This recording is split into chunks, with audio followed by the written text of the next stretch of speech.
Big ബോസിൻ്റെ 6-ാം season പടിവാതിലിൽ എത്തി നിൽക്കുമ്പോഴും ഇപ്പോഴും ആരാധകരുടെ മനസ്സിൽ 5-ാം സീസണുമുണ്ട്. സീസൺ ഓഫ് ഒറിജിനൽസ് ആയിരുന്നു കടന്നുപോയ സീസൺ. കഴിഞ്ഞ സീസണെക്കുറിച്ച് സംസാരിക്കുമ്പോൾ പ്രേക്ഷകരുടെ മനസ്സിലേക്ക് കടന്നുവരുന്ന പേരുകളിൽ ഒന്നാണ് റിനോഷ് ജോർജിൻ്റെ. പൊതുവെ ആരാധകരെ പോലും ഹേറ്റേഴ്സാക്കി മാറ്റാൻ സാധ്യതയുള്ള ഇടമാണ് ബിഗ് ബോസ് വീട്.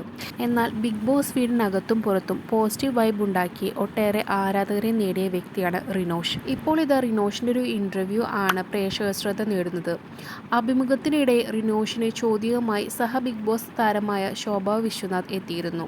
ശോഭയും റിനോഷും ഷോയ്ക്ക് അകത്തും പുറത്തുമെല്ലാം അടുത്ത സുഹൃത്തുക്കളാണ്. താൻ ജീവിതത്തിൽ എന്നും കൊണ്ടു നടക്കാൻ ആഗ്രഹിക്കുന്ന സൗഹൃദമാണ് റിനോഷിൻ്റേതെന്നാണ് ശോഭ പറഞ്ഞത്.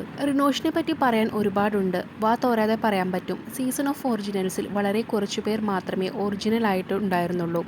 അതിൽ ഒരാളാണ് റിനോഷ്. ഞാനത് പല വേദികളിലും പറഞ്ഞിട്ടുണ്ട്, ഒരിക്കലും മാറരുത്, ഇങ്ങനെ തന്നെ നീ പോകണം. You are a beautiful and genuine soul. പിന്നെ നീ വളരെ നല്ല കേൾവിക്കാരനാണ്. ബിഗ് ബോസ് വീട്ടിലെ എൻ്റെ അനുഭവമാണത്. ബിഗ് ബോസ് വീട്ടിൽ വളരെയധികം സ്ട്രെസ്ഫുള്ളായ സിറ്റുവേഷനിൽ കടന്നു പോകുന്ന സമയത്ത് നീ ഒരു സഹോദരനെ പോലെ ഉണ്ടായിരുന്നു.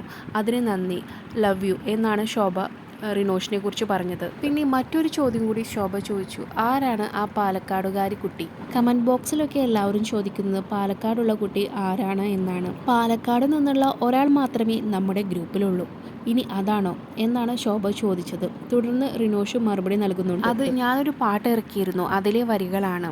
വരി ഇങ്ങനെയാണ്, she is from Palakkad, she is my little ബേബിയുടെ എന്നായിരുന്നു വരി. വെറുതെ എഴുതിയതാണ്. എഴുതിയപ്പോൾ അങ്ങനെ എഴുതിയെന്ന് മാത്രം, വേറെ വിഷയമൊന്നുമില്ല. കുറേ പേർ കമൻറ്റ് ചെയ്തത് കണ്ടു, റെനീഷ പാലക്കാട് നിന്നാണ്, അതിനാൽ റെനീഷയാണോ എന്ന്.